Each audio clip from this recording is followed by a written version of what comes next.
जैसा करोगे वैसा ही फल मिलेगा। ये कहावत आपने जरूर सुनी होगी, लेकिन क्या आप जानते हैं कि इस साधारण से दिखने वाले वाक्य के पीछे कितना गहरा आध्यात्मिक रहस्य छिपा है?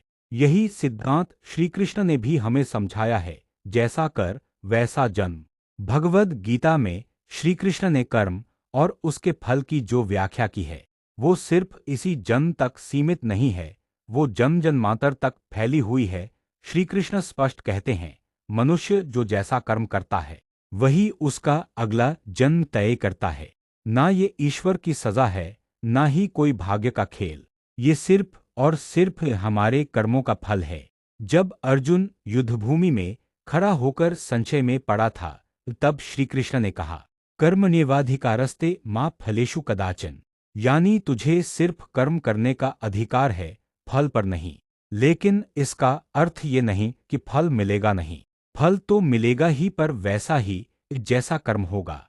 यहीं से शुरू होता है वो गूढ़ रहस्य जिसे हम कहते हैं, जैसा कर वैसा जन्म इन।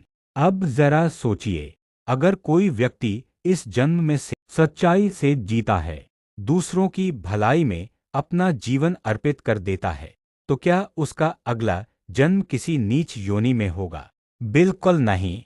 श्री कृष्ण कहते हैं, ऐसे सत्कर्मी व्यक्ति का जन्म फिर किसी पुण्यात्मा के घर में होता है, एक ऐसे वातावरण में जहां उसे फिर से आध्यात्मिक विकास का अवसर मिलता है। भगवद गीता के अध्याय 6 श्लोक 41-42 में श्री कृष्ण ने कहा, प्राप्य पुण्यकृता लोकानुषिद्वा शाश्वती है समा शुचिना श्रीमता गेहे योग भ्रष्टो भिजायते। अर्थात जो व्यक्ति इस जन्म में योग या साधना में आगे बढ़ा, लेकिन किसी कारणवश उसे पूर्णता न मिल सकी, तो उसका अगला जन्म किसी पुण्यवान या धन संपन्न परिवार में होता है। वहां से वो फिर अपनी यात्रा को आगे बढ़ाता है। लेकिन इसका उल्टा भी उतना ही सच है। अगर कोई इस जीवन में धोखा देता है, पाप करता है, लालच, अहंकार और हिंसा में डूबा रहता है, तो उसका जन्म कहाँ होगा?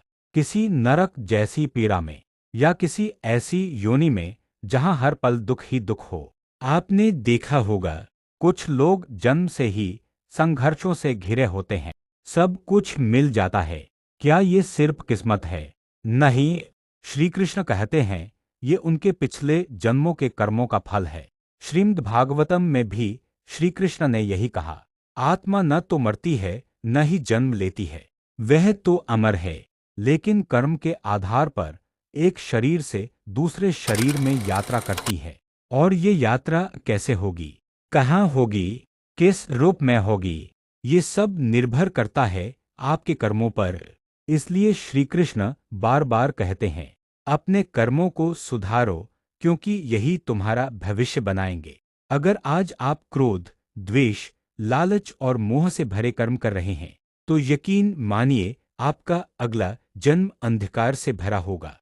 लेकिन अगर आज आप प्रेम, दया, क्षमा और सेवा का मार्ग चुनते हैं, तो अगला जन्म उजाले से भरा होगा। श्री कृष्ण की इस गूढ़ शिक्षा का सार यही है, कर्म से कोई नहीं बच सकता। जो जैसा करता है उसे वैसा ही जन्म मिलता है। तो अब आप सोचिए, क्या आप ऐसा जीवन जी रहे हैं जो आपके अगले जन्म को सुंदर बनाए, या फिर आप ऐसी राह पर हैं जो सिर्फ अंधकार की ओर? श्री कृष्ण बस यही कहते हैं, जैसा करोगे वैसा भरोगे और वैसा ही जन्म पाओगे।